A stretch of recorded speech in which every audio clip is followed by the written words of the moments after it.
Welcome back to the Best of Investing. When we cut to the second commercial break, we asked this trivia question. In 1977, she sang "You Light Up My Life." That's not too bad, okay?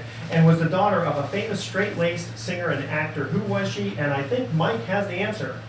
I think it was Debbie Boone. It was Debbie Boone's daughter of Pat Boone.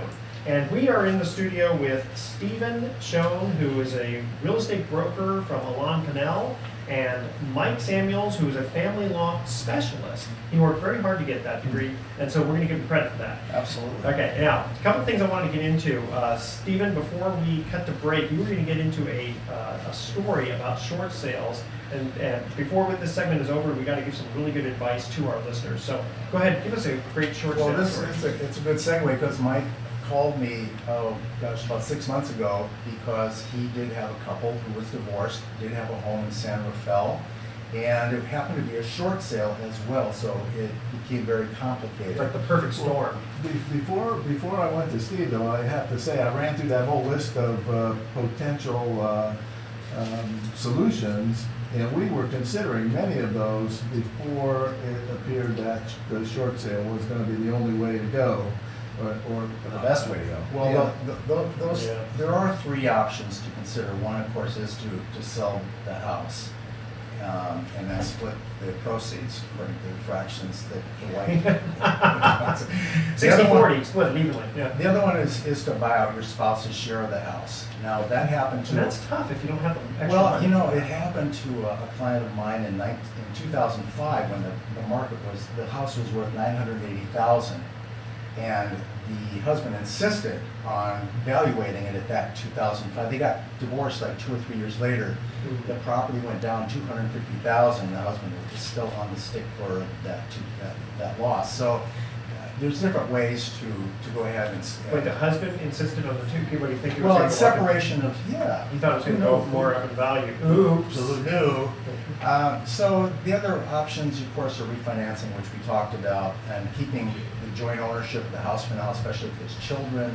You may want to keep it till they get out of high school and that sort of thing. But in this particular case, no children still in the house. There was a child in the beginning. He was in high school, and before the divorce ended, he was off in college already. And the wife stayed in the house, and she stayed in for a number of years after the parties had separated. And she was supposed to be responsible for paying the loans, the first and the second, and property taxes and insurance. That's pretty standard when you have community property and you have exclusive use of it. You pay for it. It's always got to pay for it. It's not quite that simple, but yeah, in its most simple form. And eventually, she stopped paying on the second, and there was about $50,000 shortfall there. Unfortunately, as Steve will explain and worked his magic somehow, it was a little bit easier because both of the loans were from the same lender. That definitely helps. And I think, well, I didn't know how much it would help, but when Steve got a hold of everything, that really helped a lot. Thanks, yeah. Well, so they decided, it's a shortfall, let's sell the house. And how do you pick a realtor? For those out there that are thinking of, I have a family friend that's a realtor, should I hire them? Well, yeah, if he's unbiased or she's unbiased, absolutely. But sometimes a lot of folks don't want to do that. They don't want friends to know what their finances are. That they have $750,000 in the bank. I didn't know that. So it's good to pick a neutral realtor. That's number one. And then there's some other things that go on in preparing the house for sale. In this case, it was a little difficult because, the woman wasn't the best housekeeper. And you still have to prepare the house as if it's showtime. It's got to look its very best. So if it's a short sale. Did you advise her to move out into an apartment? Well, it turns out, you have to look at what is the client's best interest, and we convinced her that it is in her best interest to get this behind her, get this burden off her shoulders. So she was cooperative. There was a further complication where there was a tenant. She had put in an in-law unit illegally, which really came back to bite us a little bit at the end. But it's a long story. Call me off air. I'll tell you about it. So there was a tenant that we had to also be very helpful. Cognizant of, and to they had to kind of participate in this. So long story short, there were two lenders. We got the price, we got a buyer right away, we got lucky. There's so much paperwork in the short sale. It takes about a redwood tree down there to make it all happen. And then there's, at the closing, you know, the best thing we can do is to make it as smooth as possible. So there were some complications. Fortunately, the other realtor was very good and had worked short sales, and we got it all together. But you had to price it right to begin with. I mean, that's a major thing in order to get that buyer. You know, it doesn't matter, you're absolutely right. It doesn't really matter if it's a short sale or not. Pricing a home is the most important thing in this market, because if it lingers on the market 30 to 60 days, you're gonna find that the percentage of over the asking price is gonna go way down. So, yeah, we did price it right. The buyer got a steal of a deal on it, and at the very end, we even got the lender to agree to some closing costs to fix up the oil and stuff like that. So they took, how much of a hit did the bank take on the loan? The bank, I can't remember, it was probably 100. It was over 100,000 because there was. And add a little salt into the wound, said, Yeah. oh, by the way, you gotta pay some closing costs on this too. Well, it had to be at least because they owed $50,000 on the second that had never been paid. Yeah. Okay, so they were $50,000 short there, and the burden might have fallen all on one party to pay that off had it not been worked out that way.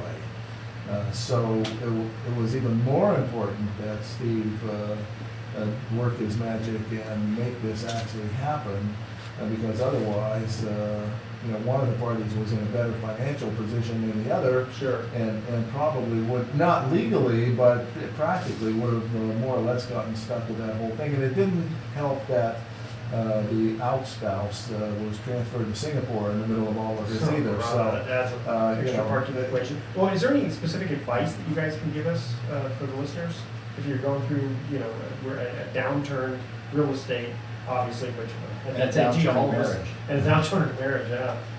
Well, I think you have to have an attorney who is familiar with what's happening in this down market, and you have to, hopefully, if you go to the attorney first, which is normally what would happen in a case like this, because we had other agents lined up to do this. The actual agent that had represented them when they purchased the house many years ago was still around, and we sort of, okay, well, she will do, you know, she's okay, they both knew her and everything, but then that didn't work out.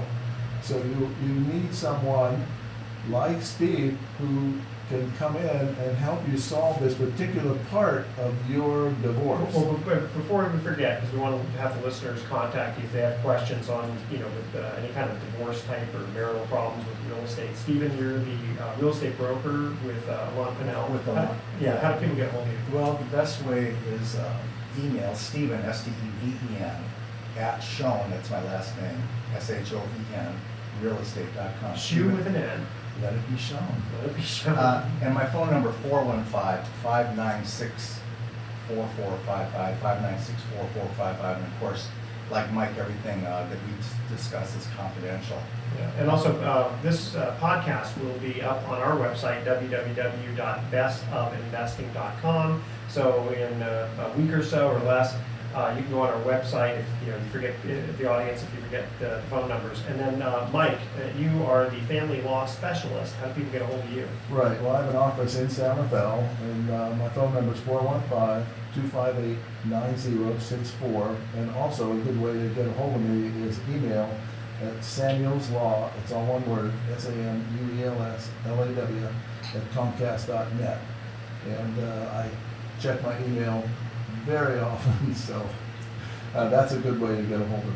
You can probably get a lot of emails. And Stephen, I got a question for you, because I know that, you know, a huge percentage of people's homes are underwater these days, a home with a mortgage nationwide. You know, nearly 30% that we're staring at are underwater or near underwater. So short sales are a reality for a lot of people. A lot of people are going to be looking at a short sale if they have to sell, and so, you know, it's true. I've found that people who need to short sell at home need to work with someone like yourself who's actually done it before. It's really an art rather than a science, isn't it?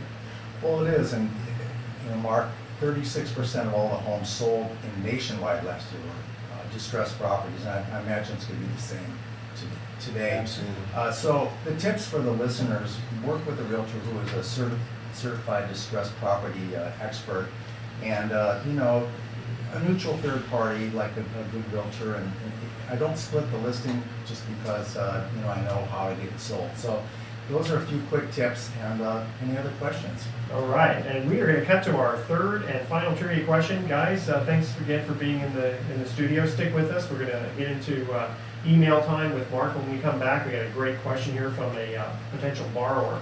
And here is the third and final trivia question. What #1 song from the movie Butch Cassidy and the Sundance Kid was sung by B.J. Thomas? The first 3 callers with the correct answer win a free 3-day, 2-night stay at the Lighthouse Resort. Their website again is lighthouse4fun.com. Call 888-912-1190. That's 888-912-1190 to answer this question. What #1 song from the movie Butch Cassidy and the Sundance Kid was sung by B.J. Thomas? 888-912-1190. Make sure to include your name, address, phone number, and email address, and we will be right back.